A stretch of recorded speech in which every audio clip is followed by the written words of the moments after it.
Dividend policy financial ম্যানেজমেন্টে তোমাদের এই ডিভিডেন্ড পলিসির উপর সেশন চলছে আমার। এই সেশনে আমি এর আগে অনেকগুলো ক্লাস দিয়েছি, যাতে গর্ডন মডেল, ওয়াল্টার মডেলের সমস্ত প্রবলেম সলিউশন করে দেখিয়েছি, ফর্মুলা বুঝিয়েছি। আজকে যেটা করাবো সেটা হচ্ছে মডেলের ফর্মুলাটা ডিসকাস করব, তার সাথে একটা প্রবলেম সলিউশন করে দেখাবো। তা তোমরা আগে মডেলটা কি একটু ফর্মুলাটা দেখে নাও। মডেলে বলা হয়েছে, এখানে ফর্মুলা হচ্ছে এরকম P0 = P1 + D1 / 1 + K। তুমি বলবে P0 কি? P0 হচ্ছে বেসিয়ার price of the share, market price of the share, যেরকম আমরা বলি P1। আর আমাদের শেয়ারের ফেস ভ্যালু হচ্ছে P0। ঠিক আছে, শেয়ারের ফেস ভ্যালু হচ্ছে P0 বা বেস ইয়ারের প্রাইস P0, আর কারেন্ট ইয়ারের প্রাইস হচ্ছে মার্কেট প্রাইস, হচ্ছে কারেন্ট ইয়ারের মার্কেট প্রাইস, সেটা হচ্ছে P1। D1 কারেন্ট ইয়ারের ডিভিডেন্ড, আর 1 + K হচ্ছে তোমার 1, আর K হচ্ছে কস্ট অফ ক্যাপিটাল। ঠিক আছে, তাহলে এই ফর্মুলা ইউজ করে আমরা মডেলে প্রাইস বের করব, market price of the share. এবার এই মডেলের market price of the share বের করার একটা প্রবলেম আমি পড়ে শোনাচ্ছি। দেখো, তোমরা স্ক্রিনে দেখতে পাবে, তবু আমি পড়ে শুনিয়ে দিচ্ছি, ওটাকে সলিউশন করে দেখাবো। A company currently has 1 lakh equity share. The company needs 10 lakh to finance its new investment. The total earning of the company during the current year rupees 10 lakh, and 5 lakh would be paid by a way of dividend. The market price per share of the end of current year expected to 110, মানে 110 টাকা হবে market price ওরা expect করছে। If the cost of capital 15%, ascertain the present value of the share. তাহলে present value of the share মানে বের করতে বলেছে বেস ইয়ারের প্রাইস। বেস ইয়ারের প্রাইস মানে কোনটা? এটা।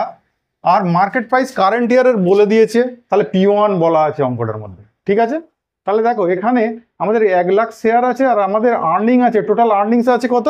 10 লাখ। তার মধ্যে 5 লাখ আমরা ডিভিডেন্ড ডিক্লেয়ার করব। তাহলে 5 লাখ যদি ডিভিডেন্ড ডিক্লেয়ার করি, তাহলে ডিভিডেন্ড পার শেয়ার কত সেটা বের করি। তাহলে দেখো আমাদের টোটাল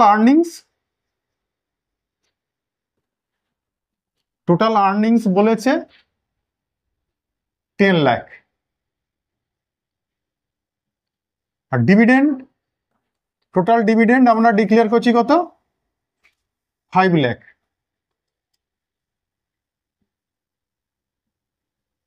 তাহলে টোটাল ডিভিডেন্ড যদি 5 লাখ হয়, আর নাম্বার অফ শেয়ার তো তুমি জানো, নাম্বার অফ শেয়ার বলেই দেওয়া আছে প্রথম লাইনে, নাম্বার অফ শেয়ার হচ্ছে 1 লাখ। তাহলে ডিভিডেন্ড পার শেয়ার কত? তাহলে ডিভিডেন্ড পার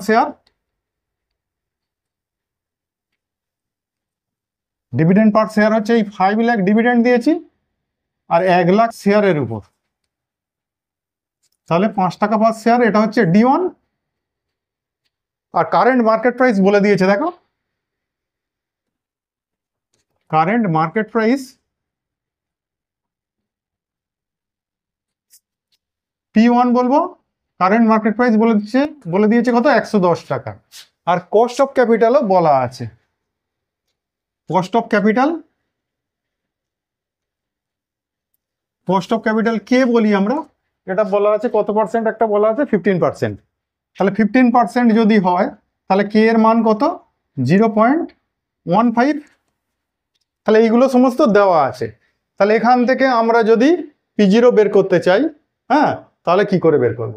দেখো, তাহলে P0 বের করতে চাইলে এখান থেকে আমরা এরকম লিখব, P0 = P1 মানে বলে দিয়েছে 110 টাকা, প্লাস D1 কত? 5 টাকা, বাই 1 প্লাস K মানে 0.15। দেখো তো 115 তাকে ভাগ করছি 1.15 দিয়ে, তাহলে 100 টাকা হচ্ছে তো। তাহলে P0 = 100 টাকা। তাহলে বোঝা গেল? এইবার দেখো এই অঙ্কগুলোয়, এই প্রবলেমগুলোয় তোমার যে এইখানেই শেষ তা না, কিন্তু এখানে প্রথম প্রবলেম এরকম একটা ছোট দিয়ে করালাম। এবার যদি বলতো কোম্পানি একটা নতুন প্রজেক্টে ইনভেস্ট করতে চায়, মেবি নতুন প্রজেক্টটায় ইনভেস্ট করতে চায় 32 লাখ। ধরো নিউ ইনভেস্টমেন্ট, আমি আবার জুড়ছি একটু, নিউ ইনভেস্টমেন্ট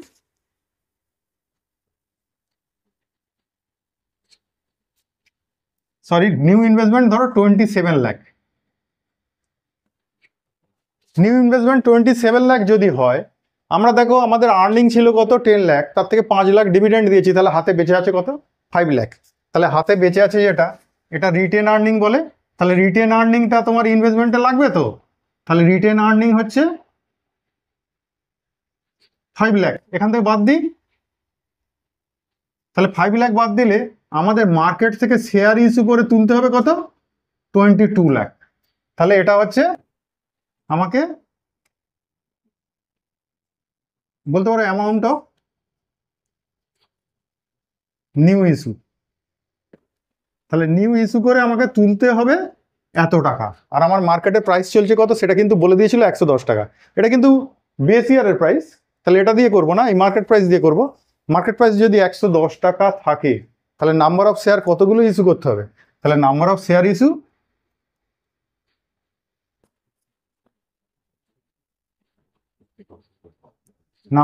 ইস্যু হচ্ছে তোমার 22 লাখ আছে, 22 লাখ চাই, আর তোমার 110 টাকা করে শেয়ার, তাহলে কত, 20,000 শেয়ার।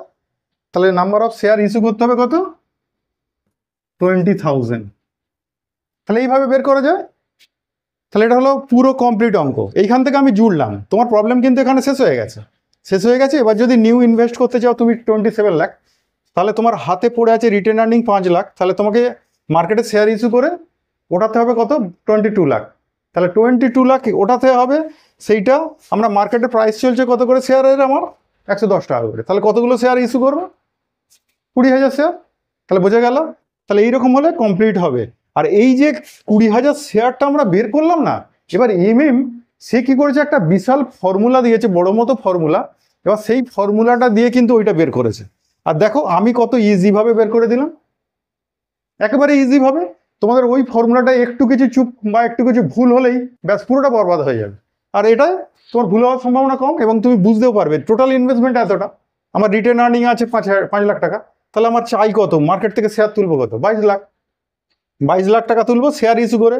আর মার্কেটে শেয়ারের প্রাইস চলছে কত, 110 টাকা করে। তাহলে কতগুলো শেয়ার ইস্যু করবো, এই তো হয়ে গেল আমাদের। হ্যাঁ, আর এখানে বের করতে দেয় মাঝে মাঝে ভ্যালু অফ ফার্ম কত, ফার্মের ভ্যালু কত। দেখো ফার্মের ভ্যালু হচ্ছে আমার 1 লাখ শেয়ার মার্কেটে আছে, আর আমার শেয়ারের মার্কেট প্রাইস কত, 110 টাকা। তাহলে 1 লাখ ইন্টু 110 করে দেবো।